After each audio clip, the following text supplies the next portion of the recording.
Well, good morning, and again we're on Gladewater, and you know Gladewater wasn't always a boom town. There was a quite active, very prosperous little town here before Dad Joyner found that oil well, and we have probably one of the most beloved and respected people in Gladewater with us this morning, Miss Coleman. She's lived here and around here over in the Starville and Winona area when she was brought up. She came to Gladewater in the early days before there was an oil boom and started teaching school here, and I suppose nearly all the towns have been taught by her. And I know you're highly respected. If you weren't, you'd just give them a spanking, wouldn't you? Well, Miss Coleman, what in the world brought you to Gladewater in those days? Oh, Bill, I always wanted to teach school.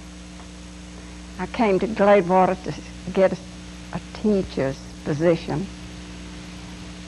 And I had more fun. The president of the school board, who was A.F. Shepherd, John Ben's father, was president of the school board, and he was down at the farm. So we went to the farm, and I called over a fence that was about 6 feet tall, and he thought it was impossible.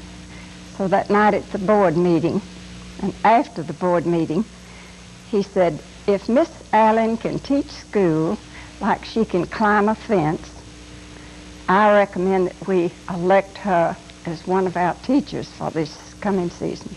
So that's been 58 years ago. Who was that young man that was lucky enough to marry you? Oh, I married Grady Coleman, whose father was the first superintendent of Gladewater. No, his uncle came 6 months before he did, and they created the office of superintendent, the county superintendent in Longview, and Uncle Henry went to it. Mr. Coleman then finished that year, and many years more here. Well, I'm an English and psychology major, so when and all of the children here know that I drop dead if they end a sentence in a preposition.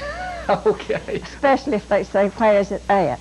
I better be careful how I interview you then. Look out. I came in 1923. What was it like here then? That was before the boom, before oil. What was the basis of the There were 3 or 4 blocks in every direction. And Cotton Patch was right up past this highway. That was a big farm. And I lived with the Jetas, an old family here. And I paid $25 a month for room and board, the best meals that you ever had in your life, and just like living with my own family.